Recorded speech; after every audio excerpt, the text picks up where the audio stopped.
드리시는 모든 분들 위해 살아계신 하나님의 은혜가 함께 하시기를 주님의 이름으로 축원합니다.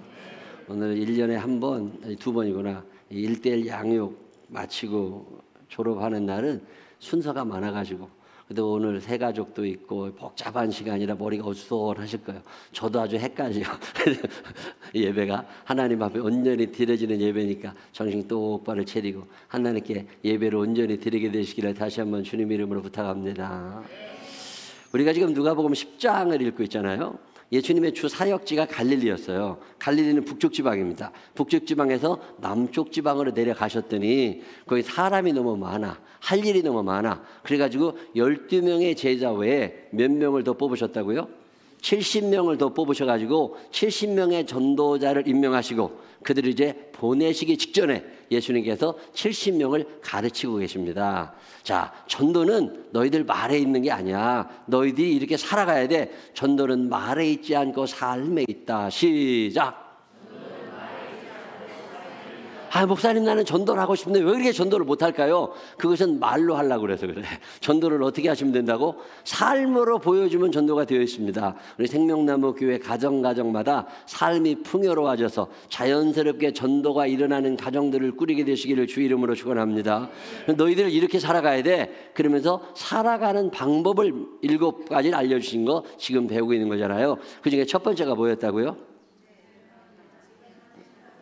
어디 갔냐? 시작. 전대나 배낭이나 신발을 가지지 말아라. 너희들 살아가는 동안 세상 사람들이 돈 중심으로 살 때 너희도 돈 중심으로 살아가려고 하지 말고, 세상 사람들이 자기를 위하여 살아갈 때 너희는 자기를 위하여 살아가지 말고 하나님의 사랑, 이웃 사랑의 삶을 살아가야 되는 거니까 너희들 전대나 배낭이나 신발을 가지려고 애쓰지 마라. 두 번째로 하신 얘기는 뭐예요? 너희들 살아가는 동안 길에서 아무에게도 문안하지 마라. 이 말은 인사하지 말라는 말씀이 아니라 오지랖 떨지 말고 인생을 살아갈 때 좀 단순하게 집중적으로 살아가야 될 때가 있는데, 하나님의 자녀로서 삶을 살다가 또 세상 사람으로 살다가 이거 왔다 갔다 하지 말고 하나님의 자녀로서의 삶을 살아.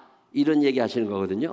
세 번째가 뭐였냐면 평안을 빌어주어라. 이 말은 평강의 축복을 하라는 말씀이 아니라 하나님과 사람 사이에 평화가 깨어져서 죄 가운데 살아가는 이들에게 하나님의 말씀을 증거하고 그들과 하나님 사이를 연결해주는 접착제 인생을 살아가면서 그들을 하나님 앞으로 인도하는 자가 되라. 이런 말씀하신 거고요.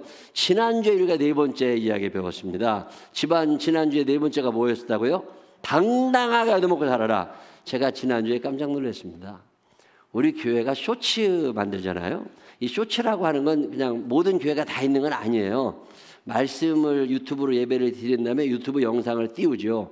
그러면 그것은 이제 사람들이 한 번쯤 보는 사람들이 있는 건데, 아주 대형 교회, 대한민국 0.1%에 해당하는 대형 교회들이 아니면 이렇게 많이 안 봅니다. 보통 구독자 수가 10,000명인 교회, 5,000명인 교회를 할지라도 실질적으로 주일날 담임 목사님 말씀을 다시 한번 듣거나 아니면 외부에서 듣는 걸 조회수라는 걸 한번 따져보면 대개 500회 안쪽입니다.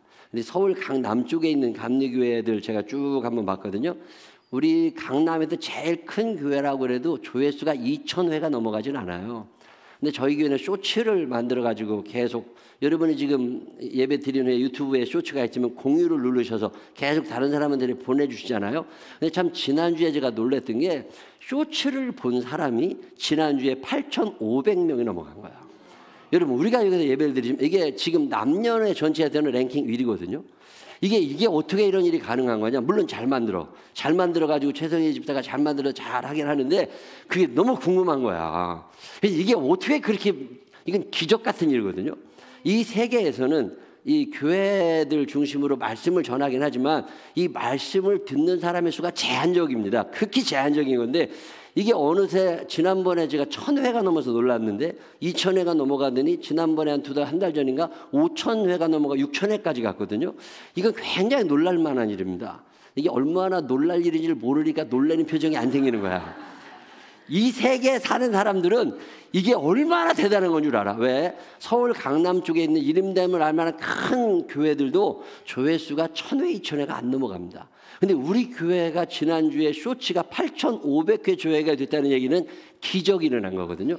야, 여러분 여기서 예배 드리는 사람이 몇백 명인데 일주일 동안 전 세계에 흩어져 있는 교인들 중에 8,500명이 우리 교회 예배를 드린 거예요. 야, 이게 어쩐 일이냐. 그래서 내가 최성희 집사 분석을 한번 해봐야 된다, 우리가. 분석을 해보고 이게 어쩐 일이냐. 여러 가지 이유가 있더만. 그 중에 최성희 집사가 얘기하는 거 첫 번째는 뭐냐면 그 댓글도 달고 그럴 거 아니에요. 우리는 안 보이지만. 근데 그 중에 목사님이 너무 호감적으로 생겼대. 내가 이 얘기를 듣고 얼마나 웃었는지 몰라. 그 다음에 또 하나는 뭐냐면 말씀이 쉽고 재밌대. 그래가지고 이게 귀에 쏙쏙 들어온대. 그래가지고 이탈률이 적어지고 이게 점점 조회수가 늘어나면서 야, 여러분 이게 우리가 아무것도 아닌 것 같이 예배드리지만 일주일 동안 우리 교회 예배를 기다리시는 분들이 있는 거예요. 전 세계. 그래서 그분들이 함께 하나님을 찬양할 수 있다는 것 자체가 얼마나 좋아. 지난주에 같이 나눴던 말씀 중에 하나가 뭐냐면 전도자로 살아가는 동안 대접받을 일 있잖아요. 그때 당당하게 얻어먹으라는 거예요. 당당하게. 왜? 내가 얻어먹는 복이 있지만 대접하는 복이 얻어먹는 복보다 크다는 거예요. 나를 통하여 하나님이 그를 축복하기를 원하시니까 당당하게 얻어먹으면서 그분을 위하여 축복하라는 거예요. 여러분 사는 날 동안 대접하는 복을 받게 되시기를 바랍니다. 옆 사람 손을 꼭 붙잡고 눈을 쳐다보시면서 뭘 좀 사줘봐. 시작. 뭘 좀 사줘봐. 이 대접하는 자의 복을 받을 때 하나님이 얼마나 기뻐하시겠어요. 그래서 당당하게 얻어먹고 살아가라. 그 다음에 다섯 번째 이야기가 뭐였냐면 아까도 기도할 때도 말씀하셨지만 살아가다 보면 불편할 때가 많이 있어. 전도자로서의 삶이 불편할 때가 있지만 불평하지 말고 그 삶을 받아들이면서 감사함으로 살아가라고 말씀하시는 거잖아요. 자, 여러분 이런 말씀을 듣잖아요. 이런 말씀을 들으면 잊어버리지 말고 한 번쯤 생각하면서 한 주간 동안 쇼츠도 보고 주일 설교 영상도 보시면서 여러분의 삶을 하나님의 말씀에 맞추어가는 사람들이 되시기를 주의 이름으로 축원합니다. 오늘은 여섯 번째 이야기입니다. 여섯 번째 이야기의 핵심 이야기는 뭐냐면 우리가 이 땅에 살아가는 동안 환자라는 거예요. 제가 목사로 살면서 아주 많이 듣는 얘기 가운데 하나가 뭐냐면 목사님 여기 아파요. 목사님 아프다는 사람이 너무 많아. 머리 아프다, 다리 아프다, 머리 몸통, 팔다리 온전한 사람이 별로 없어. 오장육부 깨끗한 사람이 별로 없어. 나이가 들어갈수록 아픈 부위가 점점 늘어나. 아니 교인들만 아프냐고. 나도 아파. 얼마 전에 어떤 사람이 나보고요 목사님은 어디 아프시냐고 물어보더라고. 그래서 내가 물어봤더니 그렇게 묻지 말고 어디가 안 아프냐고 물어봐라. 이게 아픈 데를 대려고 그러면 손가락 한 장 꼽아야 되니까 어느 날 생각해보니 안 아픈 데가 하나도 없어. 자, 우리는 환자야. 옆 사람 손을 꼭 붙잡고 눈을 쳐다보면서 알고 보면 나도 참 아픈 사람입니다. 시작. 안 아픈 사람이 없어. 다 아픈 사람이라니까. 근데 예수님께서 우리에게 하시는 말씀이 뭐냐면 너 환자 맞아. 근데 환자에 머물러 있지 말고 내가 너한테 능력을 줬으니까 이제는 치료자의 인생을 살아가라는 거예요. 환자이지만 치료자의 인생을 살아갈 수 있다는 생각을 해보셨어요? 안 해보셨어요? 우리는 대부분 내가 환자야, 나는 아파. 야, 몸만 아픈 게 아니잖아요. 마음도 아프고 정신적으로 이상한 사람도 얼마나 많아. 이런 세상을 살아가면서 너 환자의 삶에 머물지 말고 이제는 치료자의 삶을 살아가라는 거야. 여러분 성경을 보면 예수님께서는 치료하셨습니다. 하나님은 우리들이 행복하게 사는 걸 원하시거든요. 하나님은 우리들이 행복하게 살기 원하시는데 병에 걸리니까 모든 리듬이 깨지면서 행복이 멀어져갑니다. 예수님께서 이 땅에 오셔서 하신 많은 사역 가운데 하나가 병 고치시는 사역이고 복음서를 읽어보시면 예수님께서 38년 된 병자도 고치시고 12회를 혈류증을 앓던 여인도 고치시고 한편손 마른 사람도 고치시고 눈 안 보이는 사람을 눈 보게 해주시고 말 못하는 사람 말하게 해주시고 이런 치료에 관한 이야기들이 20군데가 넘게 나옵니다. 자, 그러면 예수님께서 왜 이런 병을 고치시는 거냐? 첫 번째는 그의 삶을 행복하게 해주시기 원하시는 것이라면 두 번째는 그 치료 과정을 통해서 그의 삶 가운데 하나님의 개입을 느끼게 해주시고 싶으신 거예요. 하나님은 우리를 내팽개쳐 두시는 분이 아니라 하나님 난 이렇게 아픈데 왜 그렇게 안 봐 이게 아니라 이 병이 고쳐지는 과정을 통해서 하나님의 살아계심과 그 하나님이 나의 아버지 되심을 보여주고 아프시 싶으시다는 거예요. 여러분 살아가는 날 동안 병 고치는 경험도 하게 되시기를 바랍니다. 내 병이 낫는 경험도 하게 되시기를 바랍니다. 남의 병을 고쳐주는 경험도 하게 되시기를 바랍니다. 근데 기도하다 보면요 다른 사람, 아픈 사람들을 위하여 기도하잖아요. 저도 기도 열심히 하죠. 우리 교회에 아픈 사람들이 꽤 있습니다. 우리 교인들 중에 암과 관계돼서 암을 걸리셨던 분이나 완치 판정을 받았던 분이라 할지라도 불안해. 근데 암 때문에 이렇게 기도가 저절로 나오는 사람들이 한 15분 계십니다. 암 환자보다 더 많은 사람들이 누구냐면 당뇨병 환자들이야. 당뇨가 활성화된 사람도 있고 약을 드시는 분도 계시지만 당뇨 초기 진입 단계에 있는 분들도 꽤 있거든요. 이런 분들이 한 20여 명 여기 앉아 계신 거야. 기도가 저절로 나오죠. 아기를 낳고 싶은데 애가 안 생겨서 이러시는 분들이 한 몇 분 계시고요. 본인들은 아기 낳을 마음이 없지만 나는 저 가정에 애가 생겼으면 좋겠는 사람도 있잖아. 요즘에 아기 안 낳으려는 집안도 있으니까 그런 사람들 합쳐보니까 한 5명 됩니다. 매일마다 허리 아프다는 양반들이 있어. 목사님 허리가 아파요, 무릎이 아파요. 이런 양반들 기도해달라고 하셔도 저한테 부탁하신 분만 6명이야. 거기다가 정신이 온전치 않은 분들도 있잖아요. 신경정신과 치료를 받으시는 분들. 근데 이런 분들은 그나마 나아. 우리가 볼 때는 분명히 저거 문제가 있거든. 근데 본인은 환자가 아니라고 생각하는 더 이상한 사람들 있잖아요. 이런 사람들 생각해보니까 이런 사람들 다 합쳐보니까 10여 명 돼. 매일 기도해야 된다니까. 거기다가 65세 70이 넘어가시니까 노화 현상이 일어나면서 그냥 안 아픈 데가 없어. 머리도 아프고 팔도 아프고 눈도 안 보이고 귀도 아프고 입도 아프고 벌벌 떨게 되고 이런 분들 있잖아요. 70대 65세 넘으셔서 아프시고 노화가 진행되면서 목사님 기도해 주세요 하시는 분들이 수십 명이야. 이런 양반들 다 기도하다 보면요. 내가 이게 병이 그냥 전염되는 느낌이 들 때가 있어. 그렇다 할지라도 하나님께서 우리에게 원하시는 건 뭐냐면 너 환자 맞아. 너도 환자야. 그렇지만 너 치료자의 인생을 살 생각을 한번 해봐. 왜? 그의 고쳐지는 과정을 통해서 너의 믿음이 커질 거고 그의 고쳐지는 과정을 통해서 너도 고침받게 될 거니까. 자, 옆 사람 손을 꼭 붙잡고 눈을 쳐다보면서 집사님은 환자가 아니라 치료자이십니다. 시작. 자, 내 아픈 게 생각나요? 옆 사람 아픈 게 생각나요? 대부분은 내가 제일 아픈 사람 같아. 근데 예수님이 무슨 말씀을 하시느냐면 너 아픈 거 맞아. 제자들이라고 안 아팠겠어요? 마음도 아프고 몸도 아프고 다 아프지. 예수님께서 하시는 말씀은 너희의 아픔만 생각하지 말고 네가 치료할 사람들이 주변에 있음을 기억하라는 거야. 여러분 가족 중에 우리 교인들 가운데 아파하는 사람들이 얼마나 많아. 이들을 위하여 기도할 수 있는 사람들이 되시기를 주의 이름으로 축원합니다. 여러분 기도하다 보면요 하나님의 어떤 생각을 주세요. 야, 그 사람은 기도가 필요한 게 아니라 밥이 필요해. 그럼 어떻게 해야 돼요? 모시고 가서 맛있는 거 사드리고 기운 내라고 그래야 되잖아. 그런 거 하실 수 있는 분들만 끄떡끄떡 한번 해봐요. 그게 치료예요. 어떤 사람을 위하여 기도하다 보면요 하나님께서 무슨 말씀을 주시냐면 그 사람은 기도도 필요하지만 그 사람에게 필요한 건 보약이야. 자, 그럼 어떻게 해야 돼요? 한의원에 모시고 가서 보약 사주실 마음이 있으신 분들 끄떡끄떡 한번 해봐. 그냥 뭘 얻어먹을 생각만 하지 말고 대접하는 자에게 은혜가 큰 거니까 밥도 좀 사주고 보약도 사주고 영양제도 사다 갖다 주고 그러면서 치료의 역사가 너도 치료자가 될 수 있다는 거예요. 이 믿음이 있으신 분들만 아멘 한번 해보세요. 저는 성경 읽으면서 그렇다. 내가 환자이지만 하나님은 내가 치료자로 살기를 원하시는구나. 자, 우리가 병을 생각할 때 치료받는다는 것도 생각하지만 치료 이전에 예방을 생각할 필요가 있습니다. 예방이 되지 않으면 병이 깊어지잖아요. 그래서 성경은 예방도 얘기를 합니다. 여러분 우리가 저녁형 인간, 아침형 인간, 새벽형 인간 이런 얘기 하잖아요. 제가 저 통계를 보고 놀란 게요. 저녁형 인간들이 아침형 인간들보다 심장병으로 죽을 확률이 100가 높더만.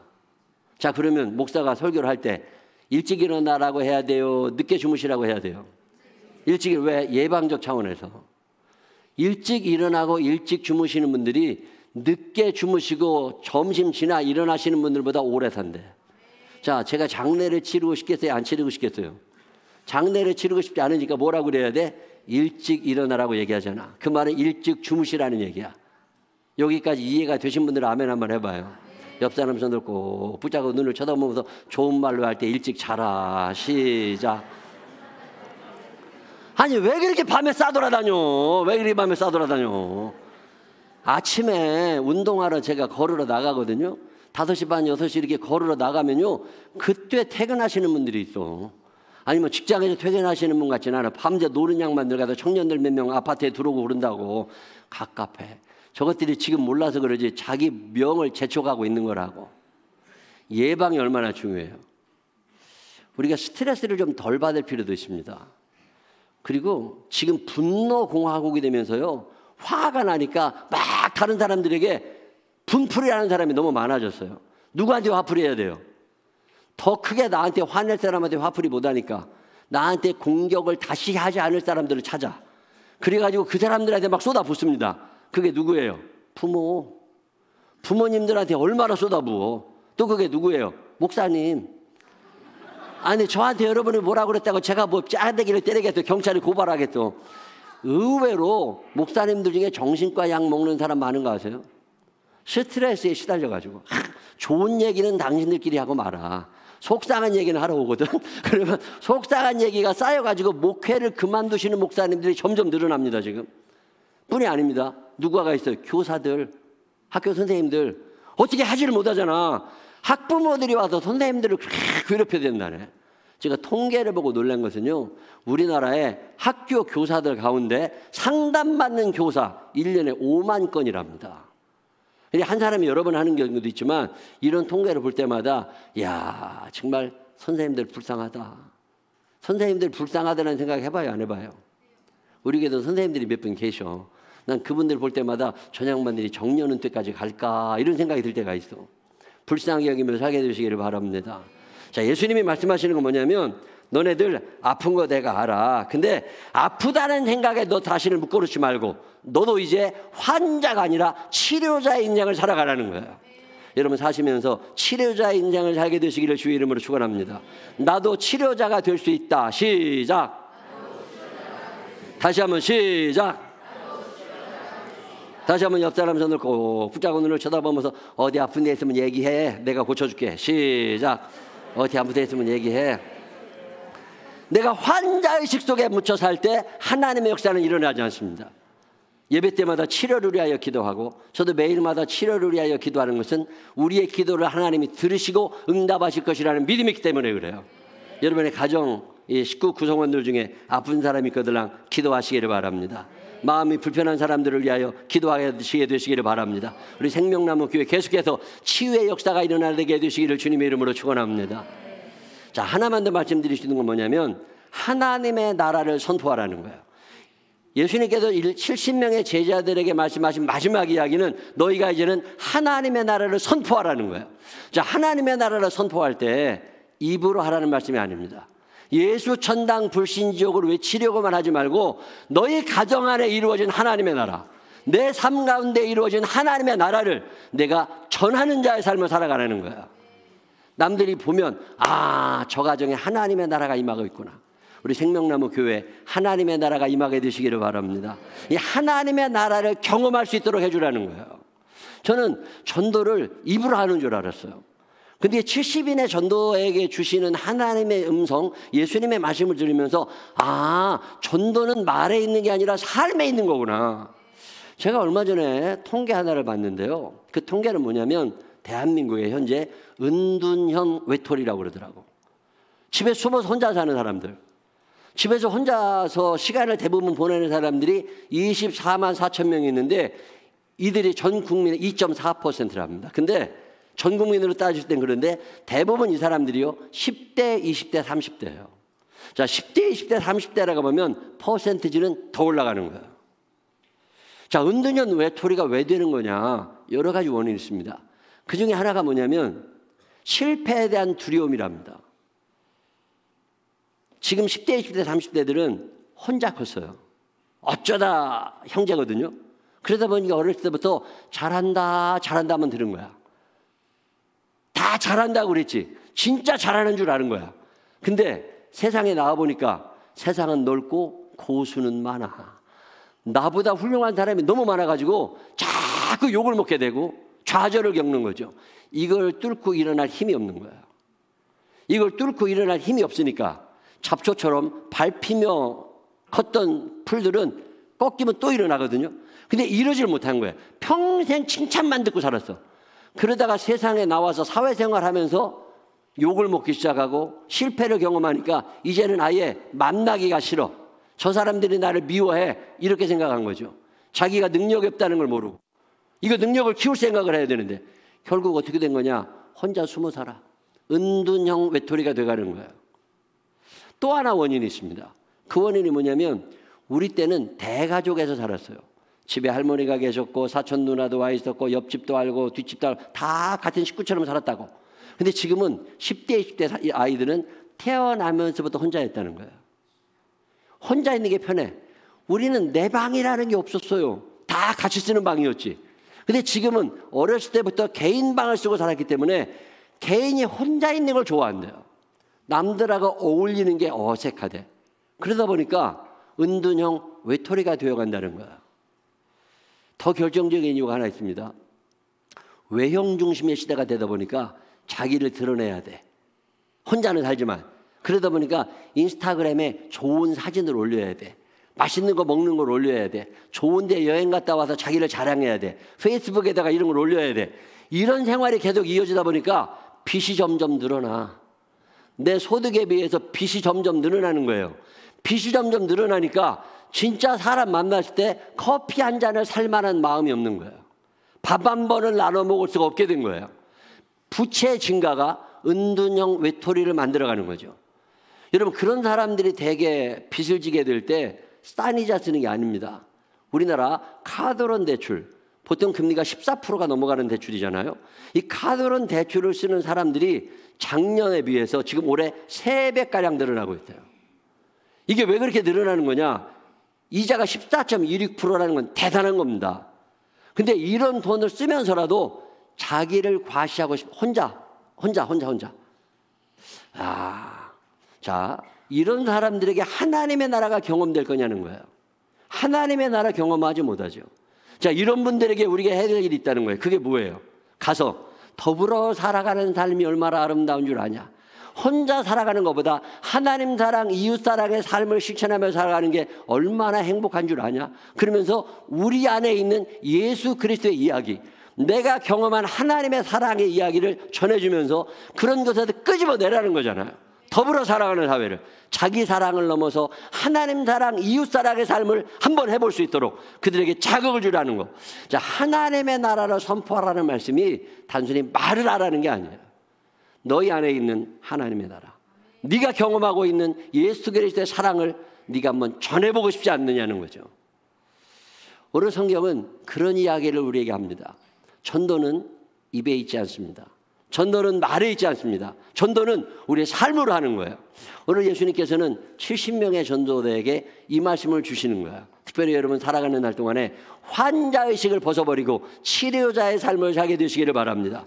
아프지 않은 사람이 어디 있어요? 다 아픈 사람이지. 예수님께서 하시는 말씀은 너 아픈 거 알아. 근데 내가 네 병을 치료하기 전에 너를 통해서 내 이웃을 치료하고 싶어. 네가 그를 위하여 기도하고 그를 배려할 때, 이 배반의 시대, 배신의 시대, 배척의 시대, 배타성의 시대를 살아가지만 배려할 줄 아는 사람이 되어갈 때, 그리고 그의 아픔을 나의 아픔으로 받아들이며 그를 위하여 기도할 때 그의 삶의 치료가 일어날 거고 거기에 하나님의 나라가 임하게 될 거고 그리고 그 속에서 너의 삶의 치료의 역사가 일어날 거다. 여러분 살아가는 날 동안에 환자의식을 벗어버리고 치료자의 삶을 살게 되시기를 주 이름으로 축원합니다. 그 속에서 하나님의 나라를 경험하게 되는 우리 모두가 되시기를 주님의 이름으로 축원합니다. 기도하겠습니다. 하나님 아버지, 환자 맞습니다. 안 아픈 데가 없습니다. 그렇지만 하나님 아버지, 주님은 환자가 아니라 치료자의 인생을 살아가라고 말씀하십니다. 능력도 주셨습니다. 이 능력 썩히지 않게 하여 주시옵시고 내 주변에 있는 누군가를 치료해 주는 사람 되게 하여 주옵시고 그를 위하여 기도하는 우리들이 되게 하여 주옵소서. 하나님의 나라가 멀리 있는 것이 아니라 내 안에, 우리 가정에, 우리 교회에, 우리 공동체에 이루어질 수 있음을 믿게 하여 주시어서 내가 경험한 하나님의 나라를 이웃에게 전할 수 있는 믿음의 사람들 되게 하여 주옵소서. 축복하실 주님을 찬양합니다. 예수님 거룩하신 이름으로 기도드렸습니다. 아멘. 우리 다 같이